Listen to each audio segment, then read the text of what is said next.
Hello guys, আপনারা সবাই কেমন আছেন? আশা করি ভালো আছেন। সদলিং ব্লগ নিয়ে আর একটা ভিডিও বানাইলাম, ব্লগ ভিডিও। ঠিক আছে, আপনারা ভিডিওটা দেখতে স্কিপ করেন না। বর্তমান কাছে আমি একটা বাজারে সার্কাস খেলা দেখবেন নিগা। ঠিক আছে, ভিডিওটা স্কিপ করেন না, ফুল ভিডিও দেখে মজা মজা আপনাকে ভিডিও দেখাম। ঠিক আছে, তো আমার সামনে দেখেন আমার পার্টনার। ঠিক আছে, মানে পুরানা পার্টনার মানে আগেও চিনি। তো আমার পার্টনার করে মানে সকাল সকাল দেখে এলো। ঠিক আছে, তো আমার কইছে মানে আমি টামাস না দেখে মানে হারলাম না। ঠিক আছে, তো বর্তমানে আমি ছোট ভাইরে আমি জিগাইলাম, ভাই তুই কত বছর ধরে কাম করছিস? তুই আমার 20-25 বছর ধরে আমি কাম করি। ঠিক আছে, আমি তো অবাক, ওর 25 বছর হয়ে গেছে, আমার 20 বছর পার হয় নাকি, আর 25 বছর হয়েছে। তো আপনাকে বিষয় হতেছে না যে 25 বছর গুলো কইছে তখন আমি দেখাইতেছি। हम लोग कितना साल से काम कर रहे हैं? बहुत साल से, कम से कम 20-25 साल। 20 साल।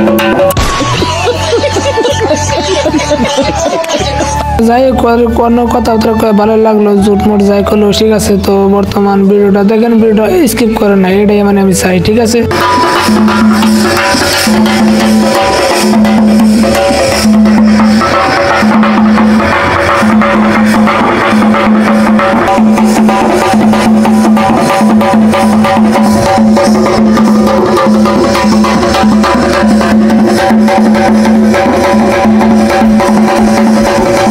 থ্যাংক ইউ গাইস ভিডিওটা দেখার জন্য। তো ভিডিওটা এই শেষ, ভিডিও দেখে ভালো লাগলো, সেই জন্য আমি টেয়া দিলাম কিছু।